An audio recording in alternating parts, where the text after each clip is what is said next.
Hi there, this is Janie Haddad Tompkins.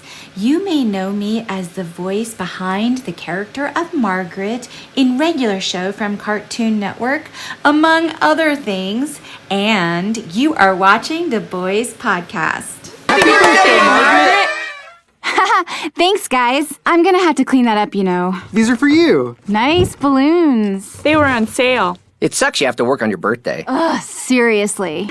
Looks like the usual holiday craziness, Phil. From the Two Pines Mall, this is Margaret Smith reporting live. Stay warm out there, Margaret. Thanks, Phil. It's good to be back in town. I got hit by lightning this most recent time. My first call was to Abby. The odd thing was I didn't have a cell phone on me at the time. Oh, excuse me, I need to take this.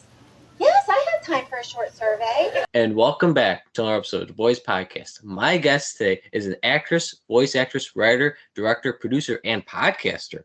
You may have seen her as Janie's mom in Modern Family, Jennifer Westlock in Ghost Girls, Susan in Brooklyn Nine-Nine, Sonia in Crazy Ex-Girlfriend, Esther in Night Court, and you may have heard her voice as Margaret in Regular Show, and as Emma Bowers in TikTok. Sorry, the name of it. And many more. She's also the co-host of the podcast with her husband, Stay F. Tompkins Pod. So welcome the legend herself, Miss Janie Haddad Tompkins. Oh, I love the shirt, by the way.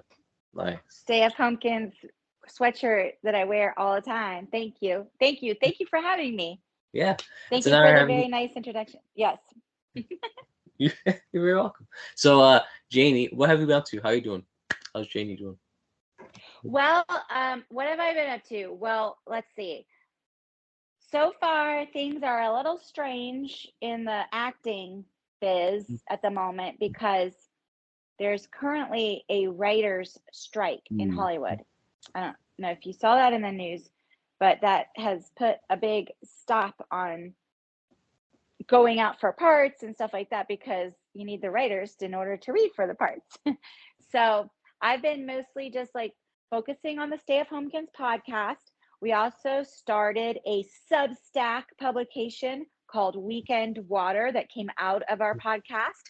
So if you are interested in anything that we're up to, if you're a fan of the podcast or just a fan of me or my husband, Paul, if you want to subscribe to Weekend Water on our Substack, you will never miss any news updates. And we have several tiers of subscriptions. So it's free to subscribe, but if you want more content, you can always take that leap.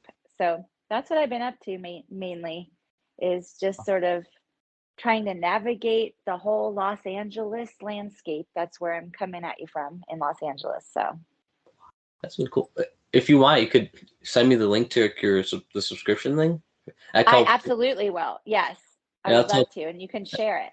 Yeah, I was gonna say I could make sure I link it down below for people to subscribe, help you guys out. That would be wonderful. Thank you, Joe. I would appreciate that. Of course. See, once you get to know me more, Janie, I love to help support my fellow guests. For example, if there's an actor or actress, a new project, I could spread the word about their new project. Anything to help you out, Janie, I got you. We need all the help we can get to spread the word about the Substack subscription. So that would be awesome. I got you. You're really cool, Janie. Guys, Janie, you've done so many cool roles. You're very talented at acting, voice acting, writing, directing, podcasting. You and your podcast, your husband Paul, great podcast. But wow, you're amazing. Thank you. Yeah, now, I also saw too, in your credits, you're supposed to. It was in post-prod home delivery as Vonda. Yes. Okay. So this is a funny indie movie about a home delivery birth, and it has a really fun cast. And it's written by a screenwriter and director named Tom Harp, and he is really prolific. He just did another movie. Oh my gosh, I'm blanking on the name. I wasn't in it, but he's been promoting it, and it looks so funny. His name is Tom Harp, and I don't think home delivery has found a distribution yet because I haven't even gotten to see the finished product because I keep sort of nudging him on social media. I'm like, I can't wait to see your movie, but also home delivery. So yeah, I'm looking forward to that one kind of finding its way into the public. I had kind of a small little part in it that was with most of the cast when at the end like near the end of the movie when things get really crazy. So I really want to see the scene because it was like a fun day of shooting. That's Yeah. really cool. So I'm checking Tom Harp's thing to help you out. Sorry. Yes, thank you. Yes, to help me out. Is it the donor party? Yes. Yes, that's the one that is coming out or has come out that he has been promoting, which I definitely want to see. It's But also, the name sounds funny. That's so. yeah, it really does. Wow, Yeah. that's really cool. Well, I figured I'd help you out, Janie, because I'm quick like that. You'll see too. I know. I need you like you're like the writer's assistant in the room that pulls up all the information. That's actually what. So what I want to do as a career, Janie, I actually want to become a not voice actor. My bad, sorry. I want to become a writer, director. That's what I want to do. Yes. That's what I want to become. So Good. I could see it. thank you. Like I also too like I love spreading kindness and joy to others. So Well, we need more of that in every corner of the society at this moment. oh yeah, but yeah, WGA is strong though. That's all I know. Right. Yes. WGA is a great union and they have unified to fight for their members. So that is a really great union to be a part of. So definitely. I want to be in it. I'm trying to join. I'm still not in the Writers Guild. I'm only in the Acting Guild, but I want to be in the Writers Guild. So that's why I'm like paying attention to everything. Mhm. Nice. Now, what made you want to become a voice actress and actress, and who would you say is your biggest inspiration for voiceover and acting? I was trying to remember like how I got sort of interested in acting, and it was through English class Okay. in grade school when we would be called upon to read out loud in the class.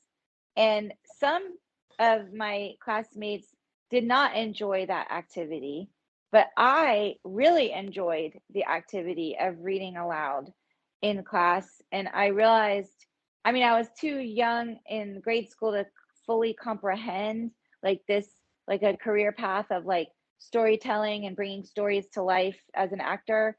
But that is where it started, where my sort of, like interest in storytelling came from and bringing stories to life. And then through like middle school, high school, I did theater as like an extracurricular, And so I really loved theater. And then I started thinking about, well, when I go to college, do I want to study theater, acting and stuff, or do I want to go into like a totally different profession? Because I was also interested in psychology. And I do think psychology and storytelling are very linked because, it's the study of the human condition in a way. And so I was like, well, I really want to do theater, but I didn't know how to necessarily have a path toward that, because when you go to college to study theater and then you go on to study acting and stuff, it's not like they teach you how to get the jobs. They just teach you how to do it once you have the jobs and stuff. And so when I went to college and I decided on theater and I studied it and I thought, well, I need to learn more about this. So I then went and did a master's program in acting specifically. So I did a 3-year master's program where I learned about classical acting and all the techniques for an actor, tools of an actor. Like, I mean, for 3 years, like we did movement class and voice class, stage combat. We put up plays the entire 3 years, live performance and scene study. All the different types of material too, like classical Shakespeare, Bernard Shaw, modern plays too. So I came out of that program like ready to go. Like I thought, oh, I'm just going to become a working actor now because I know how to be an actor, or I know how to try to be an actor once I get a job.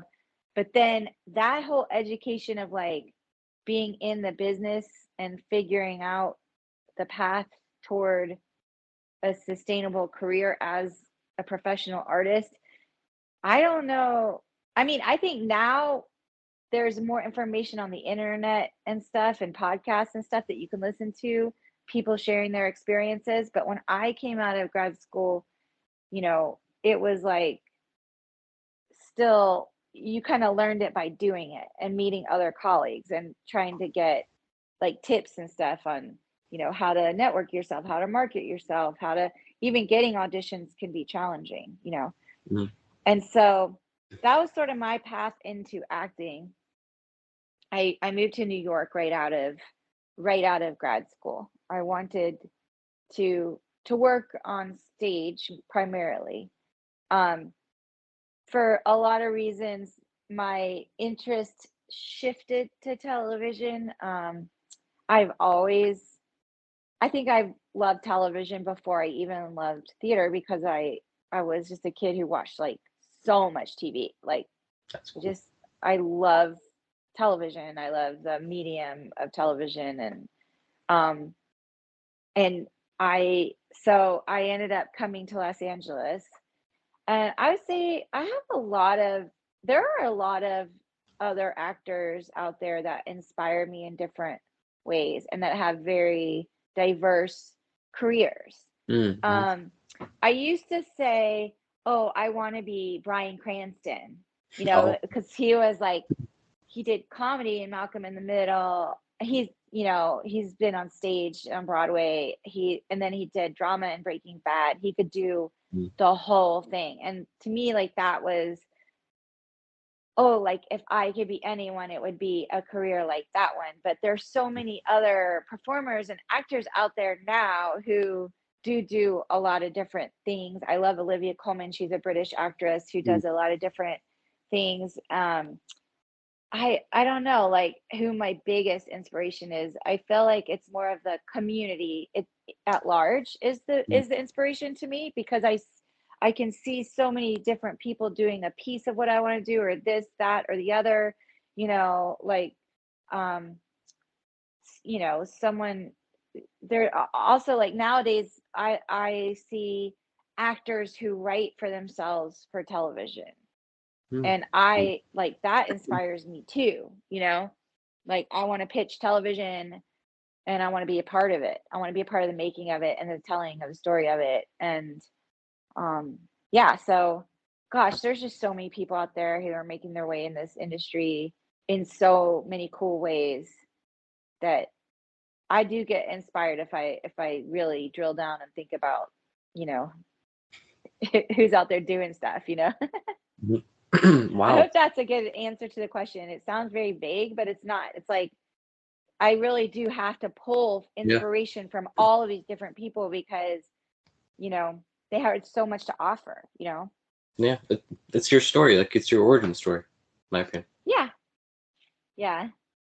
Oh, so if I ever got Bryan Cranston or Olivia Colman, would you go crazy on my? If I ever got them on my show, you'd be Yes. like, you'd be like, I would be, yeah, of course. Are you kidding? They have so much amazing wisdom. I don't know if you've ever seen like clips of Bryan Cranston talking about acting, like to actors and his own experience. Like he has a lot of wisdom because he's been in this industry for a long time oh yeah. and he's developed like an incredible like approach, you know, Mm, to the ups and downs of it because it's a challenging industry because you're not guaranteed work, you know.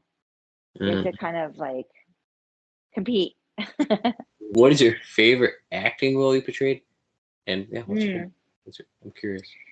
that's a good question. I loved, well, you mentioned it in my intro. I just played this character, Esther, in Night Court, and it just happened recently. And I don't know if I'm saying she's my favorite because it was the most recent, or if she was my favorite because it was a really funny and fun character to play because I was playing a stalker who had been struck by lightning 12 times.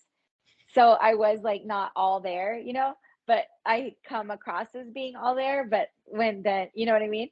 And so I really loved how funny that part was. And I got to do episodes on the first season of Night Court as that character, and they got a second season. And I hope when the writer strike is over and people get back to work, I would love to get to come back on that show, because it was like such a fun and funny part.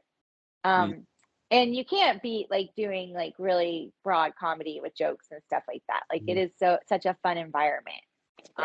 Even though my dream is to do more drama, but comedy really is just, it's just too fun, you know? Like I watched Night Court, and when I saw you, I was like, that voice sounds familiar. Wait 1 second. And I saw your name. I was like, what? No way! Oh my God, that's so funny. You recognize me from my voice. Oh, that's awesome. Thank you. Thanks for watching it.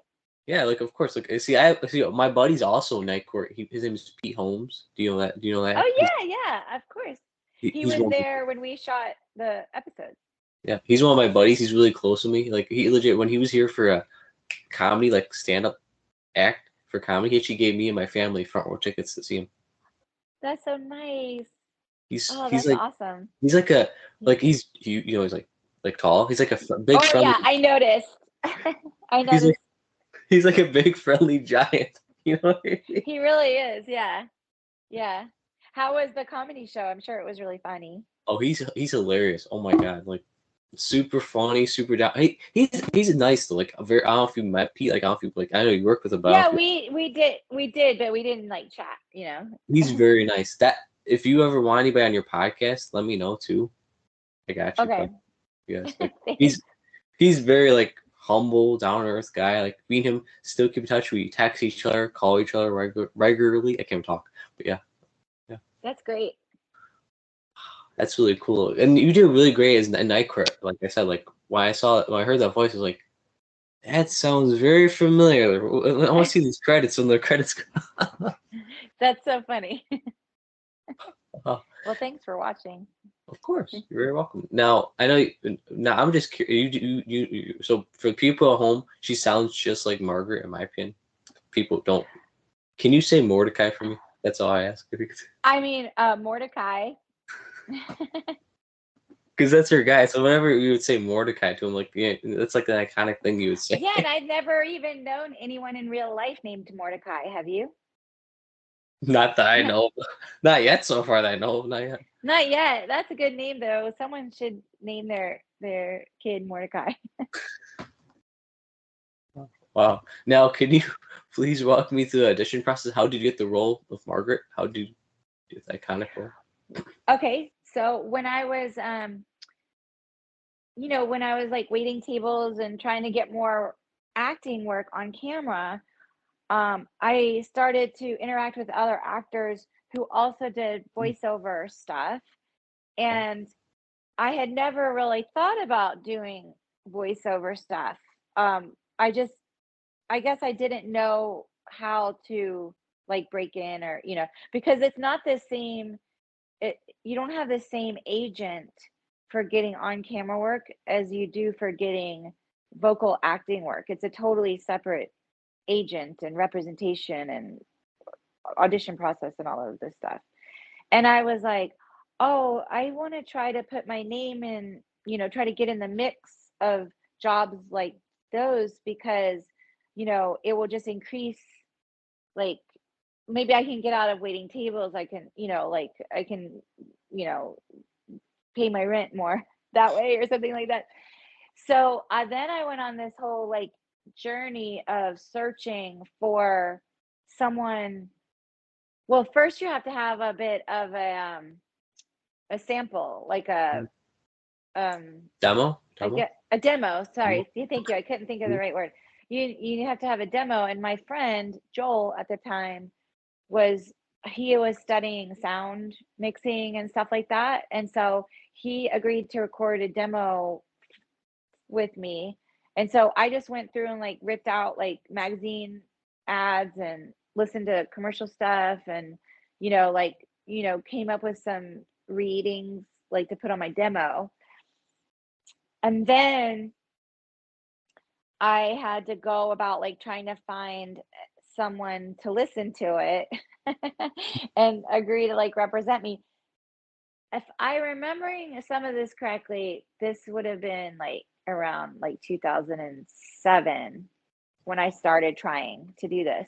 So I feel like what happened was my commercial agents, who I'd been with at that point for like 8 years, I was like, I am looking for voiceover, like some, and they helped out. They were like, well, we work with this woman who does voiceover acting representation, and so they kind of connected me to this agency. And so I just started auditioning. So around that time, it was like 2008, 7 or 8, I started auditioning for different voiceover stuff, commercials, cartoons, whatever, whatever. And, in voiceover, there are a lot of voiceover actors who only do voiceover acting. They don't do on camera. And they have sort of perfected, I think I mentioned earlier, a vocal mask. Like they have different vocal masks that they can put on, like in a dime, in an instance.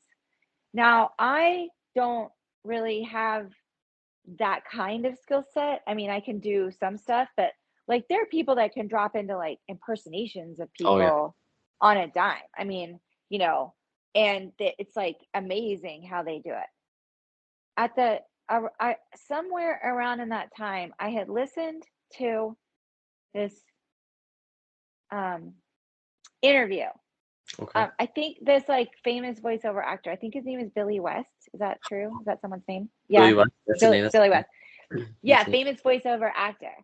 And he said in this interview, and I'll never forget it, he said, every job he ever starts on, he will, because they'll ask you for different characters, like, because you're allowed to do like 3 characters according to the rules of a contract or whatever. He will always do one in his own voice because it's harder to mimic somebody's natural voice than to mimic a vocal mask of somebody, so that he doesn't get fired from the job because he's got like his stamp on some character in the world or universe of the cartoon or whatever, that would be very difficult to replicate by somebody else. And around that time, when I started trying to do more voiceover, it also became more fashionable in animated shows to have more naturalistic performances from like trained actors, as opposed to like, whack-a-doo-doo-doo, like voices or whatever. So all of that was like kind of swirling around at the time in my head. And through this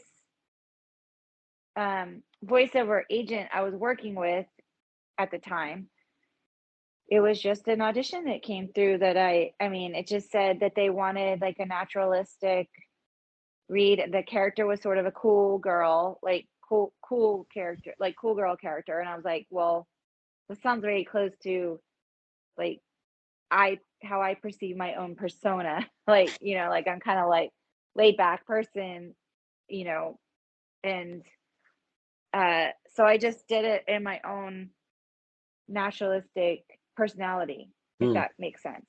That makes sense. And brought like my own essence to the part, which is a type of acting. I mean, like even on camera, like there's a school of acting that believes in bringing your own essence to every character. And you can tell like different actors, who can really disappear into a role as something, or they're bringing sort of themselves, and that's what they're bringing to the table. Both are so valid, and you just have to pick which skill you have a little more ability with, and I think for me, like allowing my own personality and essence to permeate a part is more sort of where my skill set is at the moment as a performer. So then I didn't hear anything for like a while, and then I kind of forgotten about it. And then someone I knew, I don't know why this happened, but someone I knew on Facebook, I guess, was working on the show, regular show. Like I knew this person, he was a writer on it, like a producer, and he had reached out to me on Facebook and said, "We're trying to get in touch with you." Wait, Like, what? is this your agent or something? Yeah, I think this is like back in 2009 because I had read for it in 2009, and I was like, well, what? That's odd because my audition went through an agency. It did not, yeah. And so I don't know what happened, but then I guess they were like, yeah, you booked this. I didn't know it was going to be a character that was part of the show, like more than I had no idea. I just showed up. They said you have to be here on this day, and I was like, okay. And uh everything was I had no one told me anything about the show. No one told me any, I mean, it was just a very odd being thrown into this thing that was happening, I guess a few episodes already before they or maybe, whatever. And um and then they kept, writing for Margaret until they wrote Margaret out. And I just kept like going and recording it, and I really enjoyed the people, and I enjoyed the work and the character. But I don't know, I had no connection to the writing of it in any way. I mean, I really wouldn't know what I was saying until I actually showed up So they at the recording studios. Like they wouldn't give you much of the script beforehand, or maybe it was like the night before or something like that. So that's how that all happened. And it was I was just kind of like, oh, okay, just tell me where to be when. you know have you interviewed who was the guy, Roger, on the Roger show? Craig Smith. Roger Craig Smith. He is he was one of my favorite when he was in the studio. When I was in the studio, he's a very talented voice actor. Oh my God, yeah, he does so many, like He has hundreds of them. so many voices. Hundreds. That guy is like, it's unbelievable. But he's so funny as just like in his personality, like kind of goofy. And Yeah. so whenever he was in the studio, I loved working. I loved working next to him because I don't know if other people loved it because we would goof off a little, maybe too much, like not get, but I just like, I like to laugh when I work, like, especially when doing comedy. Like, I feel like that's part of it. Like, why do it, Yeah. They rebooted the show, I would totally Yeah. reprise Margaret. I mean, that'd be cool too. Yeah. See, before I ask a question, do you know who this is, by the way? You mentioned this person. Do you know who this is with me? Sorry, my phone being cracked, by the way. So. Is that Billy West? Yes.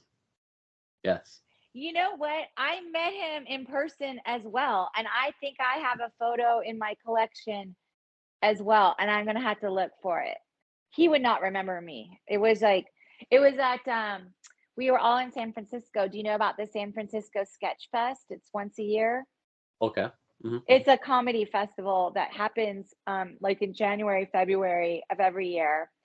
And they have shows like the whole like 3.5 weeks, like almost a full month of like just shows like all over San Francisco. And I remember I was with my friend and we kind of bumped into him and got a photo. I think, yeah. That's cool. I fear. I should have said something. I should have said I heard that interview, but I can't remember if it was before I ran into him or after I ran into him that I heard the interview. It might have been after. So, but is that not the best piece of advice to make sure you don't get fired by you? Smart. See, I could do like little voices, but I don't know if it would sound good because my voice be nasally. But I could do like only Stitch, from Lilo and Stitch, and Mr. That's Hinky. good. I could do Mr. Hinky from South Park. Oh wow. That's the only voices I can do. That's still a lot. That's still more than most people, That's true. That's very true. Yeah. Oh, you're really cool, Janie. Like honestly, telling viewers back and forth with me and Janie. She's been very cool, humble, nice. So thank you. Thank you. Would you be able to come back and voice Margaret again? Yes, I did answer that already. Yes, sorry about that. Not even just willing. Like, I would like it. Not Yeah, just willing. I would embrace it. Okay, next one. Sorry. no worries. Is there a certain type of role you would love to do, like a Western, sci-fi? Is there a certain type you like to do? I love like British period drama, like a Downton Abbey or something, or like where they're in costumes and proper and I mean, not necessarily, I wouldn't be British. I'm just saying, like, that's the kind of stuff I like. But like something sort of set in the past like that, I think would be so neat to work on, like a costume period piece. Yeah. Wow. I think you did that. I think you almost did like a Downtown Abbey thing, didn't you, on your YouTube channel? Yeah, it was for Funny or Die. Oh no, Yep. my YouTube. Yeah. I know what you're talking about. Yeah. Cause I know about that because I'm a subscriber to your channel. So, Oh, thank you so much. Thank you. I don't really update it enough, but but I one got you. day I might. It's there. It's there in case I do update it. Yes. Hey, everybody, subscribe. I'll link that one down below too. Thanks. One day I'm gonna add more stuff.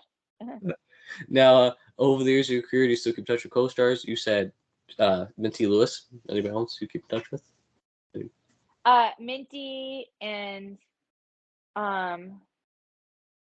I used to be friends online with Bill, but then he like quit social media or something, and that now I don't see his stuff as much.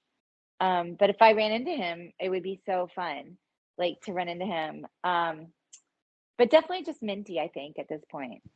I haven't heard from the others so much. I used to run it. There was a writer on it, Sean Sellers.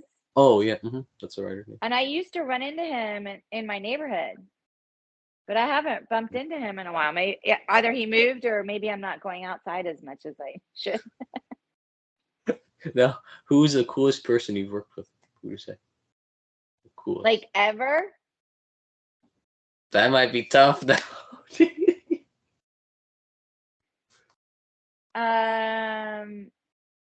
Wow. Who is the coolest person I've worked with? Mark Hamill, Roger Craig Smith. I mean, they're pretty cool, but I think I don't know if I can. I don't know if I can answer necessarily. How about everyone equally is cool? Does that work? Everyone equally. Well, maybe, yeah, I don't know. I really like working with other comedy people, put it that way. Your husband. Wait, your husband. Well, definitely. I love working with Paul. Paul is like, he's definitely the funniest person alive. Yeah, I'll say my husband. Paul F. Tompkins, everyone, if you guys want to. Paul F. Tompkins, the coolest. Now, if you were a voice actress or actress, what do you think your career would have been? And what other interests and hobbies do you have besides voice acting? And acting? I think I had an interest in psychology, so I maybe would have gone into like therapy, like doing therapy with people, mental health field, or I wondered I'm interested also like in union organizing. Ooh. Okay. So, which is a good time to be interested in it because the unions are organizing in Hollywood at the moment. So, but that would be kind of neat, like to try to like go out and do outreach and try and get people on the same page, you know. Favorite band or artist type of music? What you got? I love country music. Okay. And I saw Miranda Lambert in concert in December. I love Miranda Lambert. Ooh. I saw Willie Nelson for his 90th birthday just recently perform. First of all, I cannot believe he's 90. He does not seem 90. He seems younger than that. He like performed, and there were like all these amazing like country acts that performed with him, and yeah, I like, that's my favorite type of music is country. Do you like Garth Brooks? I'm curious. Do you like country music? I do like Garth Brooks. I mean, I'm not a big into Garth, like know his whole catalog, but he is definitely iconic. I mean, he's an iconic country artist. He just hosted the AMC AMAs? Awards. AMAs, Oh, thank you. With Dolly Parton. Yeah. well, now, favorite movies and TV shows besides your own, of course. But favorite movies and TV shows. I love I love The Crown on Netflix. Ooh, okay. About yeah. I love I've been really into watching Succession lately, which is on right now. I love I'm trying to think. Obviously, I loved Breaking Bad. I loved The Wire, like all of the hot shows that came out in the past like 2 decades. Um, Stuff like that. Like, more like serialized, complicated stories like that. I like that kind of stuff. Oh, see, I personally love 80s music, movies, and TV shows. I'm weird like that. I don't know Oh, why. you like 80s? Oh, interesting. Like, what kind of 80s?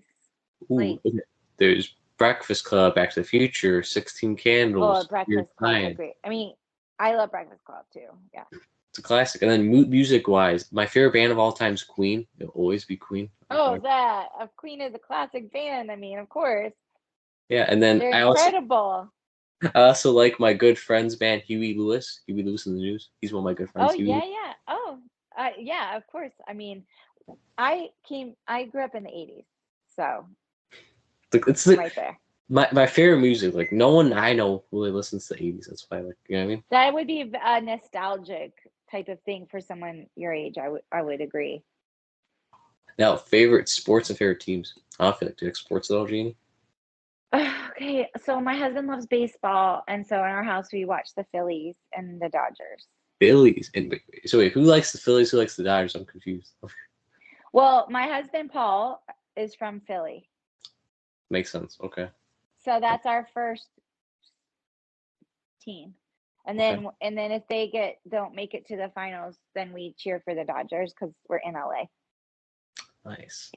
Now, Yeah. favorite food. What you got? What's favorite food, Janie? I like all food. But like if I had to pick a favorite, like I guess like Italian food, like like yummy, like spaghetti with meatballs kind of thing. I'm Italian, That so would that's be. great. Oh, Oh yeah, well, I mean, you guys have great food. yeah, that's true. Now, are there any projects you have in the works? Anything coming up in the works for Janie? Okay. Well, when the strike is over, I have a television show I want to pitch around town, so I can't really talk about it at this moment because it's not I haven't shared it yet, but that is my next project is that I want to take a pitch around town and try to sell a television series. And then other than that, you're going to link to my Substack publication called Weekend Water. And I write stuff on there and like update stuff as well as post the podcast and certain other stuff, other content. Yeah. When your TV show comes out, I know it will come out. It's going to come out. Let me know. I'll check it out to help you out. I think you'll like it too because it is set in 1986. Oh my God, that's like okay. Yeah, I'm gonna watch it. I'm gonna watch it. That's okay. Well, someone has to buy it first, but if I sell it and get it made, then Someone will I sell it. know Anyway, I can. someone will buy it. Someone will buy it. I'm Okay, telling thank you. I appreciate that optimism. I appreciate that. you And I got know this. you'll like it because you like the 80s. So Everyone, make sure to buy her new show that's set in 1986. Buy Janie's new show. set in 1980, it starts in 1986. Yes. Now, what advice would you give younger people who want to become an actress and voice actress? What's your advice? What you got? I'm curious. I think that my advice is some of the best advice I've ever gotten is don't compare yourself or your career to other people or other people's careers because there's such a diversity of career paths that there's no one way, and some people's careers take years to launch and some people's careers launch in overnight. So that is like a bad way to go. And then the second thing would be a lot of this business is dependent on your mindset. Mm-hmm. And that is to constantly be, just doing your thing and moving forward and not getting like sabotaging yourself with negative stuff, which is harder than it sounds. But that is, I didn't know a lot of it was mindset and persistence and all of that until I got in it.